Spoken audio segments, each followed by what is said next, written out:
What is up, guys? It is Quinn here, and in this video, I'm going to be running through my Week 17 tight end start sits. Congratulations to all of you guys on making the Fantasy Football Championships. This is the video where I go through every single Week 17 matchup, talk about every single fantasy relevant tight end, and then list them as either a start, fringe option, or a sit. The starts are the players that you feel fairly confident throwing into your lineup.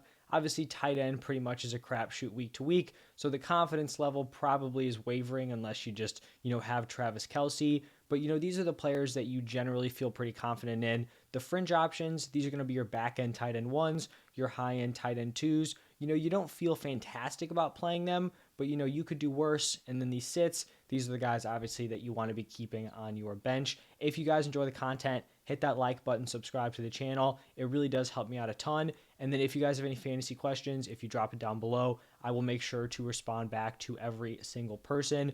But let's get right into it. Starting off with the Thursday night game, we have the Cowboys taking on the Titans. And for Dalton Schultz here, he's definitely kind of, struggled over the last few weeks. He had some big games, and then he's kind of, fallen, on a little bit of a cold stretch here. I'm not panicking. I considered moving him down to a fringe option, but as I look more into it, his route participation is still very strong. So he is still very, very involved in this offense. He's had 3 out of 4 games under 8 points, but you look back at this past game, 84% route participation. So I will be going back to the well. This Cowboys offense is likely going to be putting up a decent number of points in this game. So I'm not going to panic, based on a few underperforming games out of him.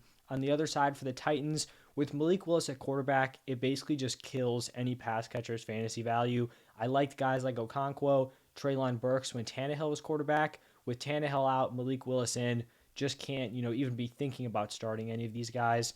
Then moving over to the Cardinals taking on the Falcons. This is honestly like a tight end matchup that could have been solid if we had healthy pieces. Obviously, the Cardinals, they lose Zach Ertz. Now we're looking at Trade McBride, not someone who I'm interested in. And then for the Falcons, they lose Kyle Pitts. Now they're looking at Anthony Ferkser or Parker Hesse or I think McCole Pruitt. They're all kind of split opportunities. So sitting, any tight end in this matchup. Moving over to the Bears taking on the Lions. I still think Cole Kmet is someone who's a solid fringe option. He hasn't had a big game in a while, but his route participation is still very strong. This is probably going to be, a more pass-friendly environment going up against the Lions compared to last week against the Bills. And then for the Lions, I will be sitting Shane Zylstra, even though he's coming off of that massive 3-touchdown game. That just seems like one of those stat lines that you look back on the season, and it was basically just like a complete fluke. So Cole Kmet's a fringe for me, and then Shane Zylstra is a sit. Moving over to the Jaguars taking on the Texans. I mean, Evan Ingram has just been a monster over the past few weeks. He is a clear-cut start for me. He's probably going to make his way into like my top 3 tight ends when I go through my weekly rankings. These are his stat lines over the past 4 weeks. So he had a 5 for 30 with a touchdown. He had that insane 11 for 162 and 2 touchdown game. He had an 8 for 62. And then this past week, Thursday Night Football, 7 receptions for 113 yards. He looks impressive. The route participation is great. They're getting him very involved. So someone that you should be starting with a lot of confidence this week. And then for the Texans, going to be sitting Jordan Akins. Moving over to the Broncos, taking on the Chiefs. For the Broncos, I have Greg Dulcich as a fringe option. I really feel very highly about Greg Dulcich moving forward, like throughout the rest of his career. As a rookie, putting up some of the games that he has on this, just lackluster offense, I've been very impressed. The route participation is strong. I believe he left with a hamstring injury, so something to monitor there. But even in a bad offense, I still think he's going to be someone who's hovering as like a fringe top 12 tight end this week. So if you're in the championship, but that tight end position isn't on lock, someone you guys may be looking at as a fringe play. On the other side for the Chiefs, like I mentioned at the top, probably the only tight end you have like 100% confidence in every single week. So obviously Kelce is a locked and loaded start. Then we have the Dolphins taking on the Patriots, and this is a tight end room that I just want to avoid on both sides. Mike Gesicki really just hasn't carved out a strong role in this offense. And then for the Patriots, I believe we had Hunter Henry leave with injury, and then, him and Jonnu Smith have kind of been splitting opportunities. Jonnu really hasn't taken advantage of his opportunities, so going to be sitting both of those guys. An interesting matchup here in terms of like future tight end prospects. Colts taking on the Giants. Jelani Woods has played pretty well when he's gotten the opportunities. Unfortunately, he's kind of in like a tight end split here, so he's still going to be a sit in a very gross looking Colts offense. And then for the Giants, Daniel Bellinger had a decent run prior to his eye injury. He basically did nothing this past week, but then I went in, I looked at the route participation. I think he ran something crazy like 45 routes on 49 dropbacks. So he was very involved in terms of running routes, but he was basically, just getting his cardio in. I think he was targeted like 2 times. So not someone we can be looking at for fantasy purposes this week, especially, if you are in the championship. Moving over to the Saints taking on the Eagles, I think we can look at both of these Saints tight ends, Taysom Hill tight end in quotes, as fringe options. The better option will probably just be determined on the weather. Like if the weather is gross in Philadelphia, Taysom Hill will probably be the better play. If, it's slightly warmer, not rainy or snowy, then Juwan Johnson will probably be the guy. So something that we'll kind of, monitor throughout the rest of the week. On the other side for the Eagles, we saw Dallas Goedert make his return off of IR. Came in with a really solid 83% route participation. Didn't have a crazy day. Caught 3 passes for 67 yards. A solid performance. I'm ready to, lock him in as a mid-tier tight end 1 this week. I think, if anything, he'll probably just see a few more routes this week. So someone who I think you can start confidently moving forward. Or I guess, this would be the last week. Next up is a divisional matchup between the Panthers and the Buccaneers. For the Panthers, not a ton going on here at tight end. Going to be sitting Ian Thomas. For the Buccaneers, I've been someone who comes on here every week and I talk about how Cade Otton and Cam Brate are in a strong split in that tight end room. And I always talk about it's so brutal if they would just give Cade Otton the opportunities. He's been more effective. He could be someone who's interesting for fantasy. They finally went out and did it this past week. And then Otton just plays probably his worst game of the season. I think he dropped at least 2 passes. I believe he had at least 2 penalties called against him. And then I think he also missed some very key blocks. So it was not really a glowing game out of Cade Otton when they finally, unloaded these opportunities for him. So with the offense playing so poorly, I can't really, be confident that they're going to go back to the well and not have this be like a tight end by committee. So Otton is going to be a sit for me, unfortunately. We have the Browns taking on the Commanders. I have David Njoku as a fringe option. He's someone who produced very well early on in the season, kind of struggled over the last 4 or 5 games, and it's not really, because of his performance. It's more so just Deshaun Watson not supporting these weapons. You have Watson needing to provide for Cooper, DPJ, and David Njoku, and there just hasn't been enough passing volume to go around. So he'll probably be a top 12 guy for me, but I can't list him as a strong start because there's no way you feel totally confident starting him this week. On the other side with the Commanders, not much going on here at tight end. Going to be sitting Logan Thomas. Then in a matchup between the 49ers and the Raiders, I have George Kittle obviously as a start. Brock Purdy has come in and just unlocked this man. He's had back-to-back massive performances. If you were able to make the playoffs, kind of scuffling through with a underperforming George Kittle, congratulations. The rest of your team is probably stacked. And then you have this man coming in just giving you some huge performances in the playoffs.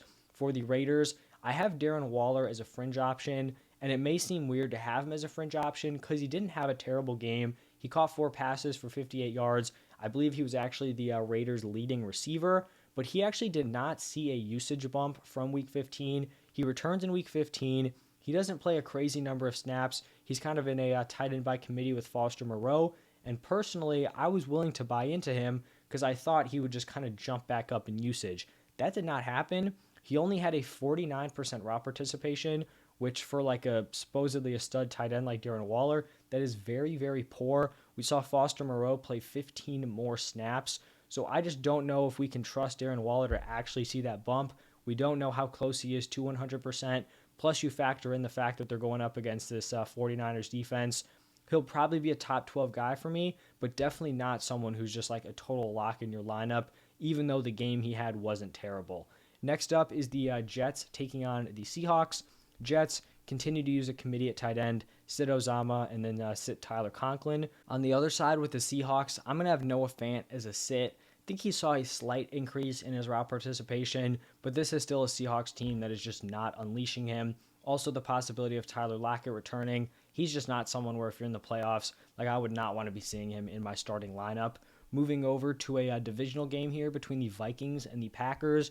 TJ Hawkinson finally had his huge breakout with the Vikings. The volume had been there, Like his target numbers have been really strong. He just didn't have that massive breakout performance. This was definitely like what all the TJ Hawkinson owners have been waiting for. So fire that man up as a high-end tight end one. And then for the Packers, just really nothing going on here at the tight end position. I think Mercedes Lewis caught a touchdown, but you have Robert Tonyan running the most amount of routes and just really giving you nothing in terms of fantasy production. In the Rams-Chargers matchup, I have Tyler Higbee as a sit, and he basically returned his early season role. Higbee has just been a roller coaster all season long. Started off in this fantastic high volume role, running a ton of routes, like 90+% route participation. Then he gets hurt, kind of gets relegated to like a blocker role, isn't running a ton of routes, and then he bounces back up to an 83%. So not quite where he was early on in the season, but still totally serviceable at the tight end position. He gets targeted 11 times, catches 9 of them for 94 yards and 2 touchdowns. Someone who I'd be willing to start is probably a mid to back end tight end one. Like I don't really trust the Rams to kind of, not relegate him back to that blocking role, but I just don't see how you can do that with the game he's coming off of, with the lacking weapons on that offense. I'm, pretty sure they're going to keep him there, but, you can never be totally positive, but I would lean to him keeping that solid receiving role. And then for the Chargers, going to be sitting Gerald Everett. It kind of just seems like there's a lot of cooks in the kitchen in that tight end room in a fantasy championship. I would hope there would be better options out there for you. Then we have the Steelers taking on the Ravens.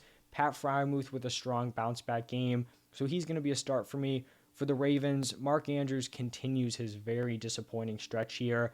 Now, I do think that if Lamar returns, this can give Mark Andrews a solid bump. But if we do not see Lamar return, like I wouldn't be surprised if Andrews is ranked as like my tight end 6, 7, 8, like somewhere in that range. It's gotten to that point. You got to win games. I mean, maybe if you have them, you probably don't have like another solid tight end 2, but the production has got to be killing you guys in your lineups. And then the final game of the week, we have the Bills taking on the Bengals, and Dawson Knox continues to give you solid end-of-season production. Wasn't crazy in the volume department, but he found the end zone. I like him here as like a somewhere in the tight end 8 to 10 area. And then for the Bengals, Hayden Hurst, if he is able to return this week, I like him as a fringe play. But that is going to wrap it up for my Week 17 tight end start sit. This was my last start sit video, so if you haven't checked out the running backs, wide receivers, quarterbacks, those videos are all up on my channel. If you have any questions, drop them down below. Hit that like button, subscribe to the channel. As always, thank you all for stopping by. Stay tuned for the positional rankings. Those will be out on Wednesday and Thursday morning. But thank you again, and I will see you guys in the next one.